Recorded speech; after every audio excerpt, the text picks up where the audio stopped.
next Friday. Right. All right, thanks, Bruce. All right, now at 4 o'clock, it is that time of year. Yeah. This Saturday night into Sunday morning, we turn back the clocks back 1 hour for daylight saving time. Yeah, and while 1 hour really may not seem like a big deal, we talk about this all the time. It can have a ripple effect on our health. Joining us this afternoon to talk more about it is Dr. Jeffrey Nascimento, a pulmonologist with Hartford Healthcare. Doctor, thank you very much for talking with us. Thank you, Mark and Irene. Well, here we go again. Every time this comes around, we have these conversations. People love it. Some people hate it. But I'm imagining there are certainly some health effects of this on our bodies, right?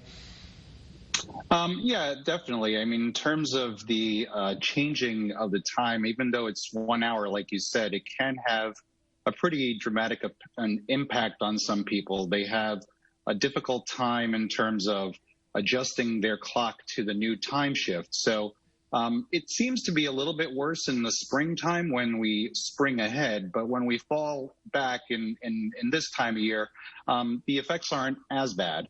But people definitely do have lingering effects from this decreased daytime hours where we have less sunlight during the day.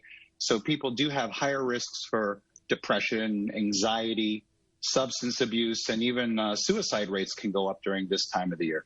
Wow. Can be really serious. Is there any way to trick your system to better adapt to this big time change? So, what we tell people this time of year what to do is basically try to keep to your normal sleep routine. So let's say on Saturday night, if you go to bed at 10 o'clock usually, then you should go to 10 o'clock this Saturday. Don't stay up an extra hour to try to fool your body into sleeping a new time frame. So basically what happens is the following morning, if your body is so used to getting up at a certain time, you actually may be losing an hour of sleep. So go to bed at the same time. If you get the extra hour of sleep, it's going to be beneficial to you for sure. Certainly during this time of year as well, you might be driving to work in the morning and it's still dark. Things that you can do is you can buy like special light lamps. They're called UV boxes. And basically what these lamps do is that they'll mimic the sun. So in the morning when you're getting ready for work or you're having some breakfast, then basically what you do, you just put it off to the side about 45 degrees so you're not looking directly at it. But then the light beams will hit your eyes, which will then trigger your brain to say, oh, it's daytime, and it'll kind of wake you up so that when you're driving to work, you won't feel as tired. When you get to work, you will also be more attentive.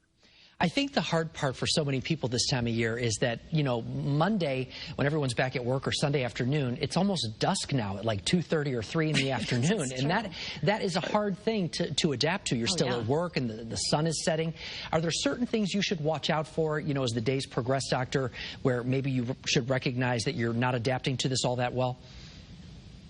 Yeah, I mean, I think that if you are definitely noticing a change in your mood, your family, your friends are noticing that you're definitely not as energetic as you are, and you're seeming to be more depressed, that could be signs that you could be affected from seasonal affective disorder.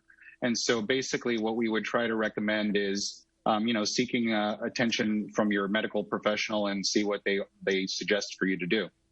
All right, Dr. Nascimento from Hartford Healthcare, thank you so much for all that great